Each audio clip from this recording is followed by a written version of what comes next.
Amém? Queridos, é normal, nos dias que se aproximam do domingo de Páscoa, voltarmos à história. E cada um de nós, de uma forma bem individualizada, nós relembramos toda a saga que Jesus viveu. Alguns fazem isso voltando apenas nos 3 dias antes, ou nos 2 dias antes do domingo de Páscoa. Outros voltam mais um dia, que para nós aqui seria quinta, né? A gente faz uma viagem, começando muitas vezes pela última ceia que o Senhor serviu aos seus discípulos, momento em que o traidor Judas é apontado ali, né, como aquele que o entregaria, né, para essa morte terrível. Outros começam essa saga voltando a relembrar os acontecimentos que começaram ali no jardim do Getsêmani, onde Jesus foi entregue pelo traidor, preso, e aí caminha pela sua condenação, morte, e até chegar no domingo da ressurreição, onde nós somos tomados por um sentimento de vitória enorme. Amém? Isso é ou não é normal acontecer com a gente todo ano? Se você parar para pensar um pouquinho aí, o ano passado e os outros anos, né, nós fizemos essa mesma trajetória.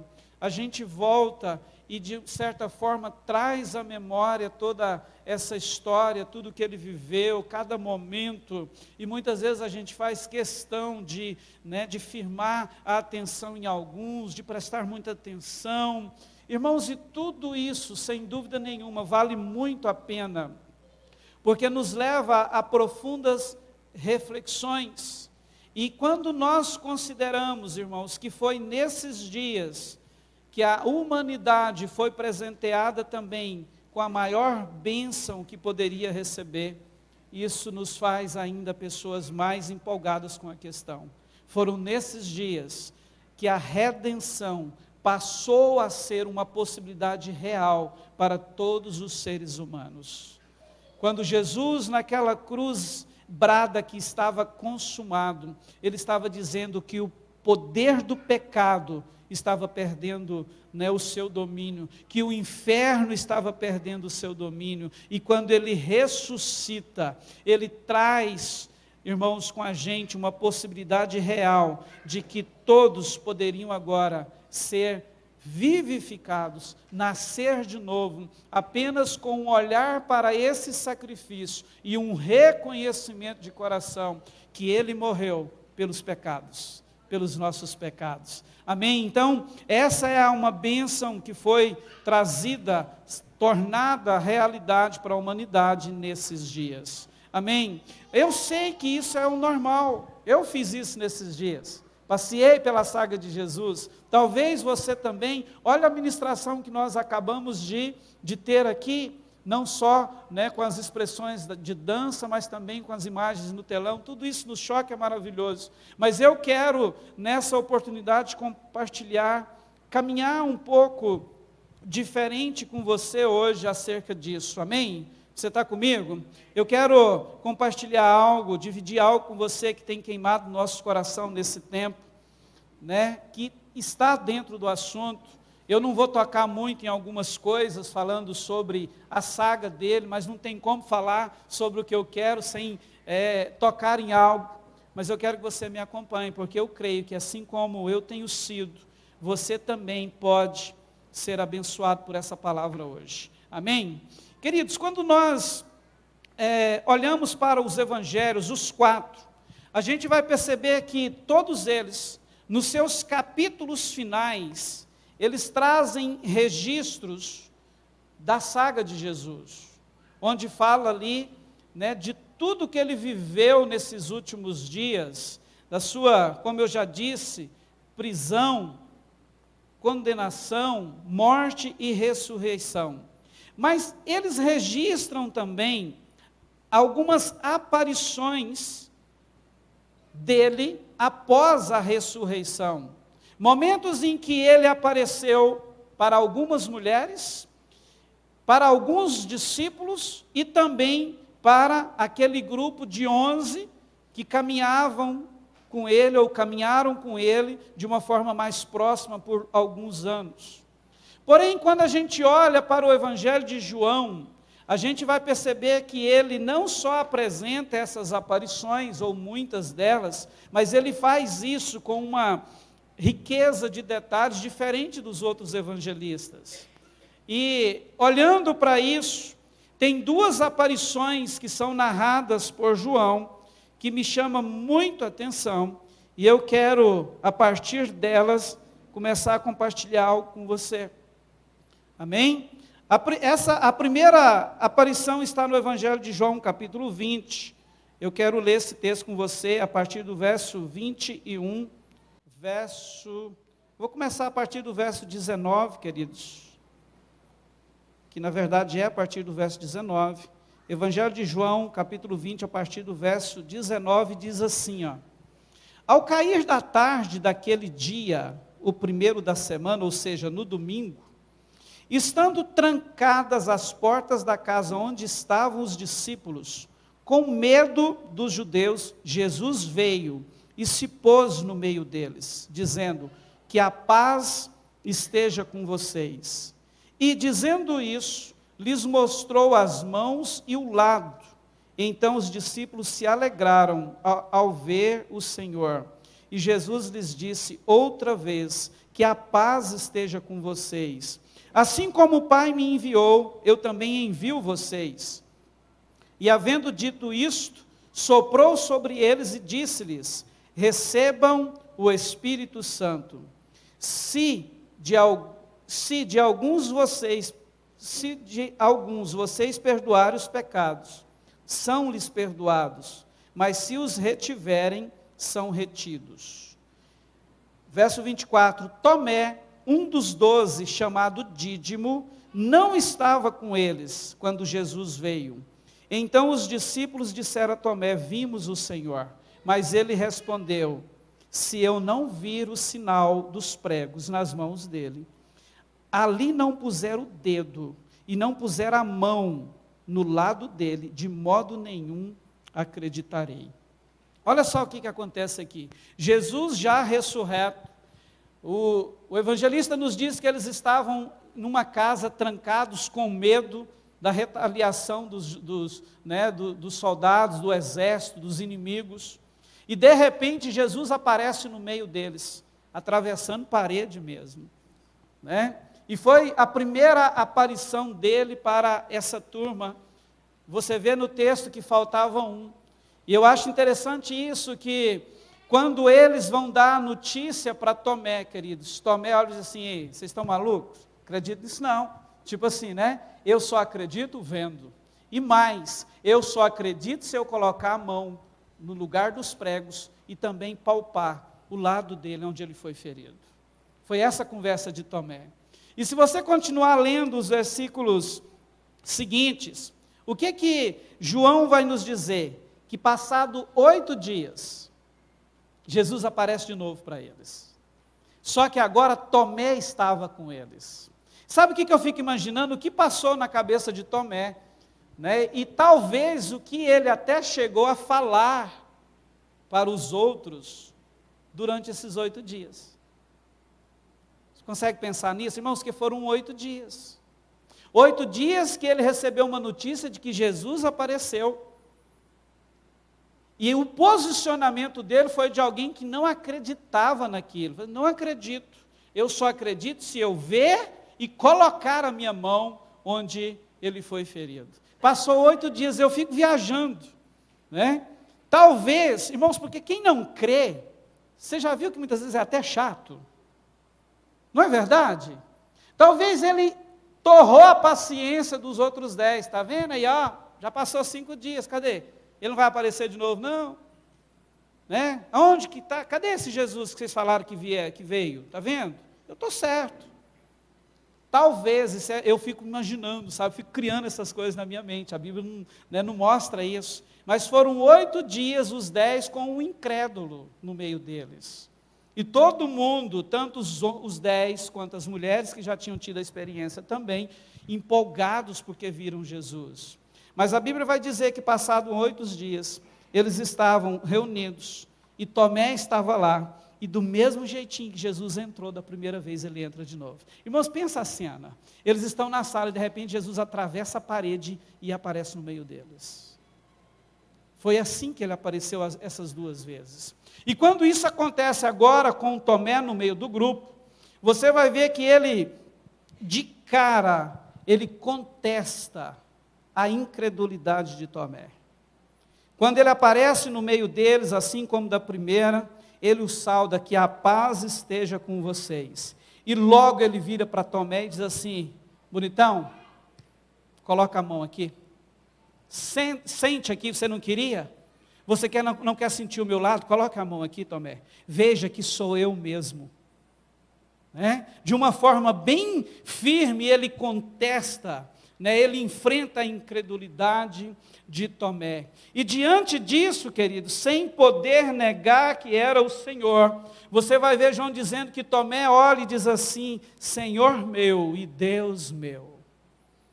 E logo depois dessa confissão de Tomé, Jesus vira para ele e diz assim: você creu porque me viu? É só por causa disso, Tomé, que você está crendo? Não é verdade? Porque você mesmo afirmou que só acreditaria se me tocasse, se visse tocasse o lugar dos cravos e onde a lança entrou. É só por causa disso que você está crendo? E em seguida, queridos, ele emenda com isso aqui, no verso 29 do capítulo 20 de João: bem-aventurados são os que não viram e creram. Então, deixa eu te dizer algo. Aqui, essa declaração de Jesus fala a respeito de mim e de você. Aqui nós entramos nessa história. Porque nós não tivemos, ninguém que está aqui teve a experiência que eles tiveram, de ver Jesus ressurreto e poder tocar nele como Tomé tocou. Poder comer com ele como eles comeram durante 40 dias, por algumas vezes. É verdade ou não? Mas a palavra de Jesus acerca de nós, nesse momento aqui, foi: aqueles que crerão em mim, sem ver, serão bem-aventurados. Você consegue entender que você é um bem-aventurado? Quantos creem em Jesus aí? É óbvio, se você não cresce, talvez você nem estaria aqui hoje. Você não despenderia do seu tempo para vir e ficar aqui 2 horas numa reunião como essa, onde o assunto principal é e sempre será Ele, ouvindo sobre Ele, ouvindo tudo sobre Ele, tudo direcionado a Ele. Se você está aqui, é porque você crê. Então deixa eu te dizer uma coisa, lindo, linda, você é uma bem-aventurada. Isso é palavra do próprio Cristo. Amém? Sabe o que é um bem-aventurado? É alguém que tem todos os motivos para ser a pessoa mais feliz da terra, da existência. Você é um bem-aventurado. Sabe por que você é um bem-aventurado? Porque você crê nele. Ele é o único que pode, queridos, mudar a nossa história. Entende? Então preste atenção nisso. Está na nossa conta. Nós somos bem-aventurados. Apesar de que, como já foi falado, você não teve essa experiência, de vê-lo com seus próprios olhos, tocá-lo, mas a verdade é que em algum ponto da nossa história, através do Espírito Santo, ou através de experiências que você teve, talvez não nesse nível que eles tiveram ao vê-lo, de experiência que você teve com Ele, Jesus foi revelado a você, e você passou a crer, e você passou a querer amá-lo, a querer segui-lo, e a Bíblia vai dizer agora que com essa experiência e decisão, nós fomos feitos filhos de Deus, herdeiros de Deus, e também co-herdeiros de Cristo Jesus. Essa é a nossa condição. Aqueles que não viram e creram são bem-aventurados, porque não viram, mas creram, e hoje carrega o Cristo de Deus, esse mesmo que nós estamos celebrando a sua ressurreição hoje. Amém? Agora, preste atenção numa coisa. Se nós somos bem-aventurados, queridos, porque cremos, porque entregamos a nossa vida para Ele, Deixa eu já começar a fazer uma pergunta para você. Qual que é o valor que nós damos a isso? Qual é o valor que nós damos a isso? O Cristo foi nos dado. Qual é o valor que nós estamos dando a isto? O Cristo foi nos dado. O que é que nós temos feito com isto? Com esta tamanha revelação, nós conhecemos o Cristo de Deus, esse Deus eterno, todo-poderoso, que desceu. Paulo vai dizer que ele se esvaziou de tal forma que se transformou em semelhança de escravo, de servo. Veio, morreu e ressuscitou. É esse Cristo que nós conhecemos e por causa disso nos tornamos bem-aventurados. Ele foi nos dado, Ele foi revelado a nós. E o que é que nós temos feito com isso? O que é que nós temos feito com tamanha revelação? Para te ajudar nessa reflexão, eu quero caminhar um pouquinho com você sobre algumas questões aqui. Presta atenção, quando você lê a primeira carta de Paulo aos Coríntios, no capítulo 15, nós temos algo ali que salta aos meus olhos e que tem somado muito na minha vida nesse tempo. Na narrativa, você vai ver que Paulo, ele estava falando com uma igreja que não vivia um contexto muito bom. Na verdade, a igreja de Coríntios era uma igreja bem bagunçada. Era uma igreja que estava esquecendo de ter a sua centralidade no Senhor. Viviam, na verdade, buscando mais os seus prazeres. Irmãos, o negócio lá estava bem bagunçado. E nesse momento aqui, Paulo, inspirado pelo Espírito Santo, eu achei isso muito interessante. Ele tem uma direção de levar aquela igreja a relembrar de toda a saga de Jesus, como nós fazemos nesses dias. E você vai ver nos primeiros versículos que ele fala, ele traz a memória deles, de como o Evangelho chegou através dele, como ele recebeu e como ele entregou o Evangelho para eles. Eles falam, queridos, da morte, da ressurreição de Jesus, das aparições dele. E no versículo 6, ele diz assim: depois foi visto por mais de 500 irmãos de uma só vez, dos quais a maioria ainda vive, porém alguns já dormem. Preste atenção numa coisa, essa afirmação de Paulo aqui, de que Jesus apareceu de uma só vez, para mais de 500 irmãos, só tem esse registro na Bíblia. Se está aqui, eu acredito, e você? Tem alguns que dizem que é mentira, mas Paulo não ia mentir. O Espírito Santo não ia falar para eu registrar uma mentira aqui. Então, se está aqui, eu acredito. Mas a verdade é que só tem aqui. É o único lugar onde tem essa informação, que não aparece nos evangelhos. Todos os 4, principalmente João, destaca as suas aparições. Depois da ascensão dele, a gente vê o próprio Paulo tendo um encontro com Jesus no caminho de Damasco. Mas a questão é que esse fato aqui, que Paulo diz que ele apareceu para mais de 500 irmãos de uma só vez, só tem aqui. Então, queridos, olha só, como trabalhar isso? Tem duas especulações aqui acerca dessa aparição de Jesus a mais de 500 irmãos. Primeira, alguns acreditam que isso aconteceu no Monte da Galileia, porque lá houve uma aparição de Jesus, que inclusive os evangelistas registram, essa aparição faz parte daquele momento em que o anjo, que estava dentro do túmulo, quando Maria Madalena e a outra Maria entrou, estava do lado onde Jesus tinha posto. Isso está em Marcos capítulo 16, versículos 6 e 7. Você sabe dessa história? Quando elas entram no túmulo, o túmulo vazio, o que elas vê lá dentro? Um jovem de branco, um anjo. E de repente aquele jovem vira para eles assim: ei, vocês estão procurando Jesus, o Nazareno? Deixa eu dizer algo, ele não está mais aqui, ele ressuscitou. Amém? Você poderia ter dado um amém melhor. Ele ressuscitou, ele não está mais aqui. Veja o lugar onde o colocaram, percebe que está vazio.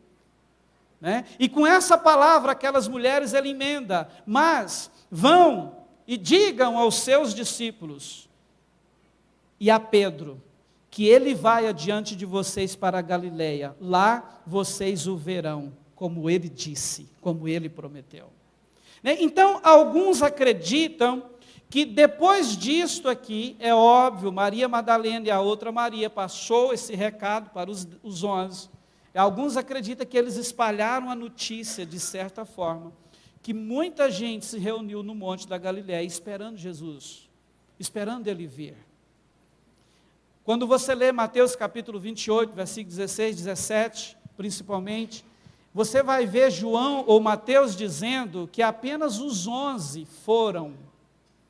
Mas nas entrelinhas, dá para ter uma margem que haveria mais alguém naquele monte além dos 11. Né? Então, pode ser que essa aparição de Jesus, que Paulo se refere em 1 Coríntios 15, 6, aconteceu no Monte da Galileia, nesse momento, né? Onde eles receberam essa palavra e espalharam a notícia, e pode ser que aconteceu aqui. A segunda especulação, queridos, é que isso aconteceu no momento da ascensão do Senhor, que é registrada no livro de Atos, capítulo 1, do versículo 6 ao 11. Alguns acreditam que naquele momento ali, quando ele foi, diante de todos, assunto aos céus, todos viram ele indo, e de repente 2 anjos aparecem e começam a falar com eles: olha, não se pasmem com o que vocês estão vendo, porque do mesmo jeito que ele está indo, um dia ele vai voltar. Alguns acreditam que pode ter acontecido essa aparição para 500 ou mais de 500 também ali, nesse momento, né? Agora, uma coisa é certa, que ele apareceu de uma só vez para mais de 500 irmãos, apareceu. Você crê nisso? Né? Então preste atenção, nós não tem como afirmar 100% que isso aconteceu no Monte da Galileia, ou em Atos capítulo 1, na ascensão, mas aconteceu. Agora, o que me chama a atenção aqui, e é onde eu quero, né, que você preste bem atenção agora, é o que acontece depois disso, depois da ascensão de Jesus no capítulo 1. Porque logo em seguida, no capítulo 2, a gente tem ali o acontecimento do Pentecostes. E quantas pessoas estavam lá, naquele momento que o Espírito desceu sobre todos? Respondam para mim, quantos? Quantos? Em média, 120 pessoas. A pergunta que não quer se calar: onde é que estava esse tanto de gente que não foram? Consegue entender isso? Se de uma só vez ele apareceu para mais de 500, e no dia de Pentecostes só apareceu 120 e poucas pessoas, onde é que estavam os 380 que não foram? E por que eles não foram? Irmãos, todos eles viram o Senhor ressurreto. Entende? Eles não ouviram uma história acerca de Jesus. Eles não leram uma Bíblia como eu e você. Eles viram o Senhor ressurreto. E mesmo assim essa turma não apareceu. Irmãos, e olha que loucura. Preste atenção nisso. Se a gente parar para pensar assim, quais foram os motivos que os levaram a não estarem lá, a não permanecerem em Jerusalém, como foi a palavra de Jesus? Será que eles tinham motivos para isso? Vamos pensar em algumas coisas? Preste atenção. Da ressurreição até o dia de Pentecostes, nós temos um período de 50 dias. A gente não consegue determinar quantos dias, né, talvez 2 ou 3, que aconteceu a aparição no Monte da Galileia.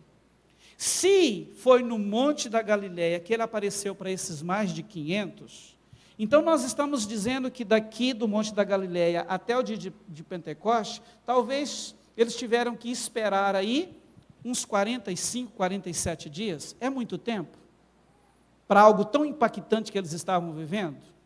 Se a gente considerar que ele apareceu para essa turma de mais de 500 na ascensão de Atos 1, da ascensão até o dia de Pentecostes, nós vamos ter um período de 10 dias.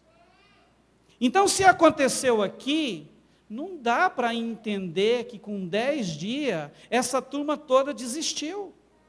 Com tamanha experiência que eles tiveram, irmãos, de ver, e alguns deles tocar, comer com o Senhor.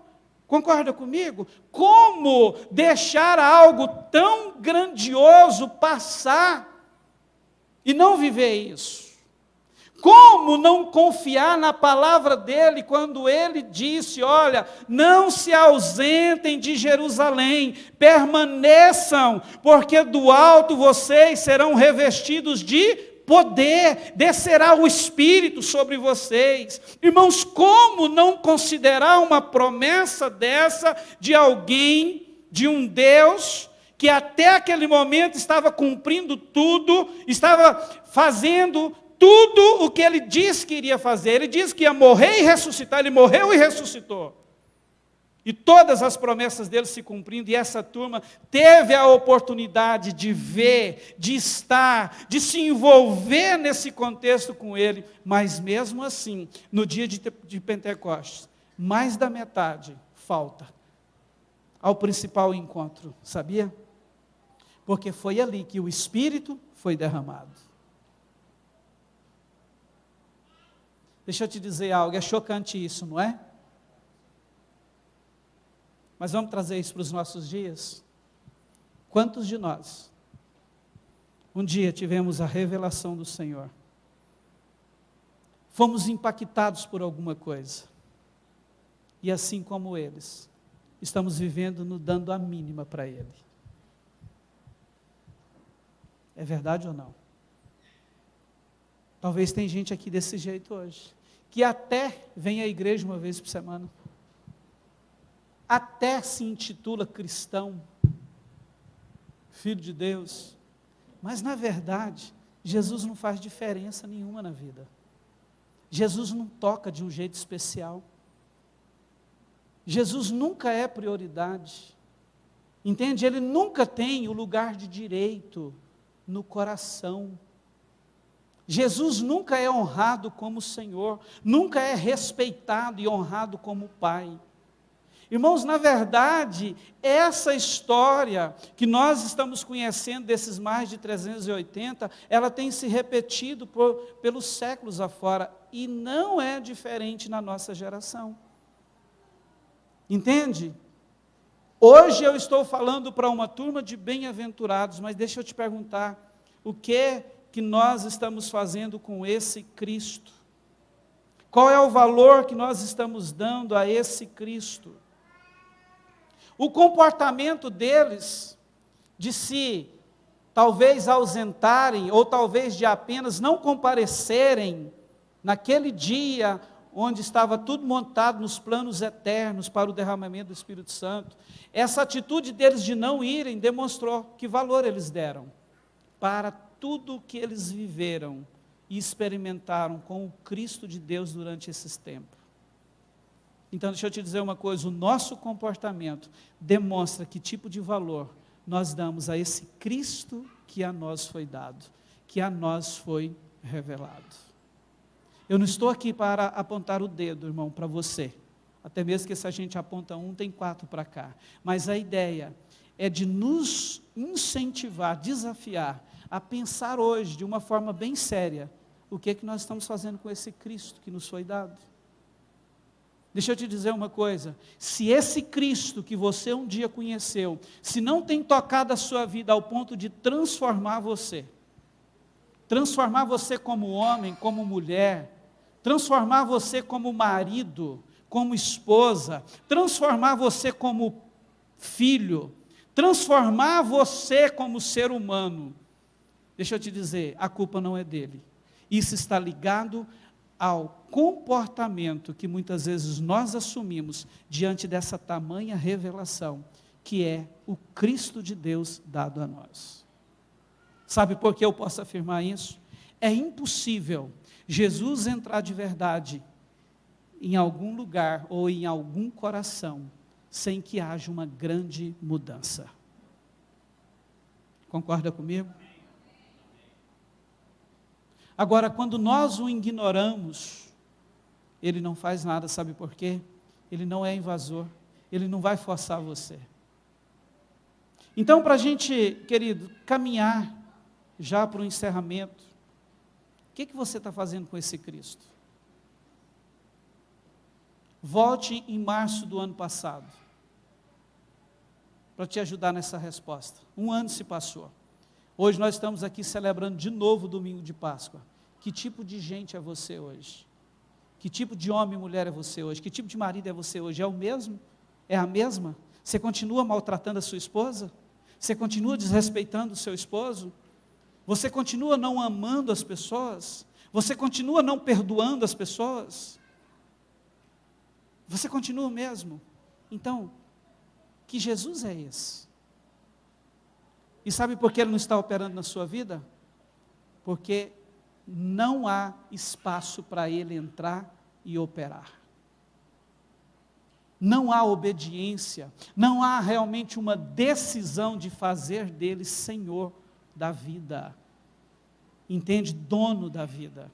E se não tem essa decisão, queridos, deixa eu te dizer uma coisa, nós corremos o risco de sermos apenas bons religiosos. Pessoas de bons discursos. Mas Jesus não veio para isso. Jesus não morreu para isso. Ele morreu para nos transformar, para mudar a nossa vida, nos fazer parecidos com Ele. Sabe o que é que eu vejo com isso?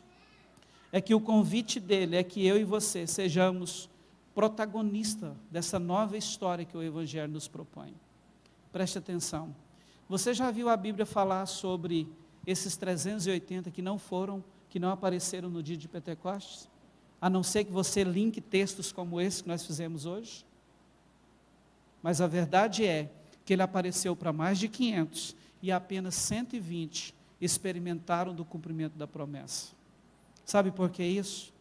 Quem não se submete ao Senhor numa vida de obediência, queridos, não escreve uma nova história. Na verdade, entra no esquecimento eterno.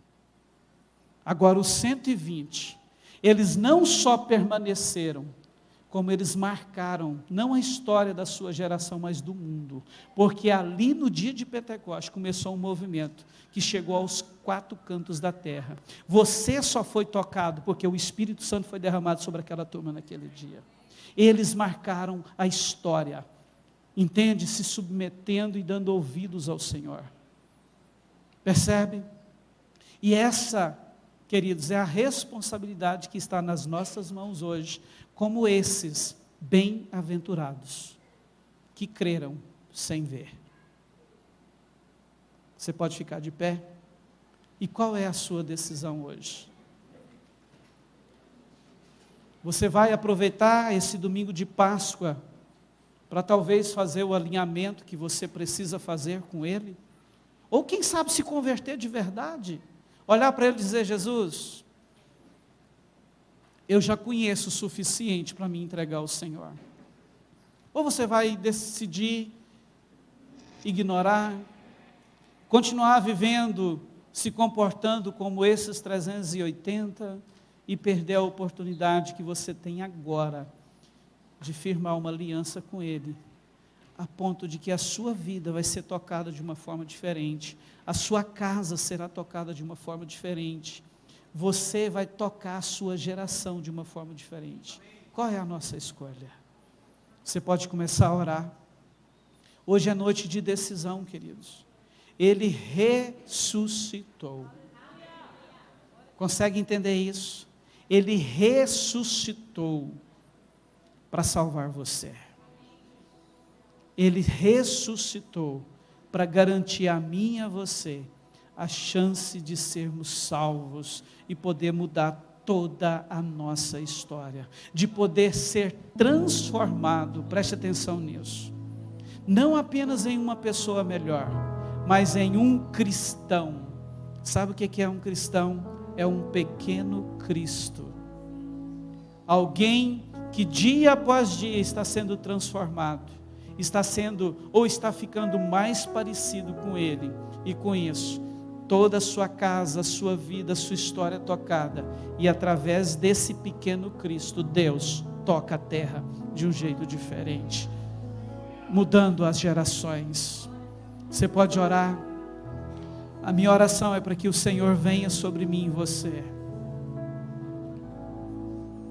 Não importa quão difícil tem sido, querida, a nossa jornada, ou quão difícil pareça para você servir a Jesus, se Ele for convidado para entrar, de fato e de verdade, no barco da sua vida, pode ter certeza que existe um porto seguro, que vai sempre amparar você. Você estará guardado para sempre.